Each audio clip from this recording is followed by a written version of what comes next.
సమస్యల మీద, సామాజిక అసమానతల మీద, అనేక రకాల పేదరికం మీద, నిరుద్యోగం మీద, అనేక రకాల ప్రత్యేకించి మన రాజ్యాంగాన్ని రూపొందించుకున్నాం. ఈ రాజ్యాంగంలో అందరికీ సమానత్వం రాజ్యాంగంలో పొందుపరచబడింది. కానీ ప్రాక్టికల్గా అమలు జరుగుతుంది.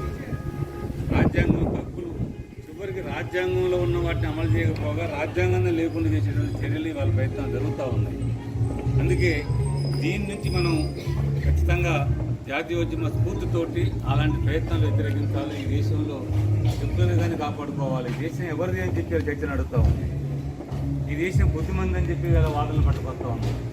ఈ దేశంలో కొంతమంది కొన్ని మతాలు మాత్రం ఉండాలని చెప్పి, ఒక మతం మాత్రం ఉండాలని చెప్పి అంటా ఉన్నాం. కానీ జాతీయోద్యమ స్రవంతులు హిందువులు పాల్గొన్నారు, ముస్లింలు పాల్గొన్నారు, క్రిస్టియన్లు పాల్గొన్నారు, సిక్కులు, బౌద్ధులు, పారసీలు, అనేక రకాల జాతుల వాళ్ళు, అనేక రకాల మతాల వాళ్ళు అందరూ పాల్గొన్న స్వాతంత్ర పోరాటం ఇది. అందుకే భారతదేశం భిన్నత్వంలో ఏకత్వం ఇది. అందుకే భారతీయత అంటేనే భిన్నత్వంలో ఏకత్వం అనేది మనం అందరికీ మన చరిత్ర అంతా కూడా చెబుతూ ఉంది. కానీ దానికి భిన్నంగా ఇలా దానికి ప్రమాదం వస్తూ ఉంది. భారతదేశం అభివృద్ధి చెందాలని చెప్పంటే, భారతదేశం సమున్నతంగా ఉండాలని చెప్పంటే, భారతదేశం ఐక్యంగా ఉండాలంటే, భారతదేశం ఐక్యంగా ఉంటేనే భారతదేశం అభివృద్ధి చెందుతుంది. భారతదేశం సమున్నతంగా ఉండాలంటే భారతదేశం ఐక్యంగా ఉండాలి, భారత ప్రజల మీద ఐక్యత ఉండాలి. కానీ మతాల పేరుతోటి, ప్రాంతాల పేరుతోటి, కులాల పేరుతోటి చేశాం. కానీ ఈనాడు సమస్యల మీద, సామాజిక అసమానతల మీద, అనేక రకాల పేదరికం మీద, నిరుద్యోగం మీద, అనేక రకాల ప్రత్యేకించి మన రాజ్యాంగాన్ని రూపొందించుకున్నాం. ఈ రాజ్యాంగంలో అందరికీ సమానత్వం రాజ్యాంగంలో పొందుపరచబడింది. కానీ ప్రాక్టికల్గా అమలు జరుగుతుంది.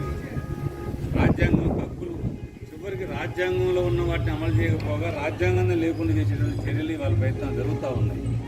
అందుకే దీని నుంచి మనం ఖచ్చితంగా జాతీయోద్యమ స్ఫూర్తితోటి అలాంటి ప్రయత్నాలు వ్యతిరేకించాలి. ఈ దేశంలో చెప్తూనే కానీ కాపాడుకోవాలి. ఈ దేశం ఎవరిది అని చెప్పి చర్చను అడుగుతూ ఉంది.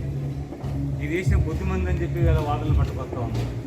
ఈ దేశంలో కొంతమంది కొన్ని మతాలు మాత్రం ఉండాలని చెప్పి, ఒక మతం మాత్రం ఉండాలని చెప్పి అంటా ఉన్నాం.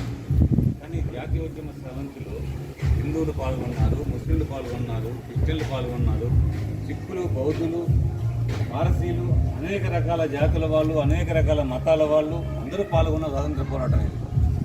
అందుకే భారతదేశం భిన్నత్వంలో ఏకత్వం ఇది. అందుకే భారతీయత అంటేనే భిన్నత్వంలో ఏకత్వం అనేది మనం అందరికీ మన చరిత్ర అంతా కూడా చెబుతూ ఉంది. కానీ దానికి భిన్నంగా ఇలా దానికి ప్రమాదం వస్తూ ఉంది. భారతదేశం అభివృద్ధి చెందాలని చెప్పంటే, భారతదేశం సమున్నతంగా ఉండాలని చెప్పంటే, భారతదేశం ఐక్యంగా ఉండాలంటే, భారతదేశం ఐక్యంగా ఉంటేనే భారతదేశం అభివృద్ధి చెందుతుంది. భారతదేశం సమున్నతంగా ఉండాలంటే భారతదేశం ఐక్యంగా ఉండాలి, భారత ప్రజల మీద ఐక్యత ఉండాలి. కానీ మతాల పేరుతోటి, ప్రాంతాల పేరుతోటి, కులాల పేరుతోటి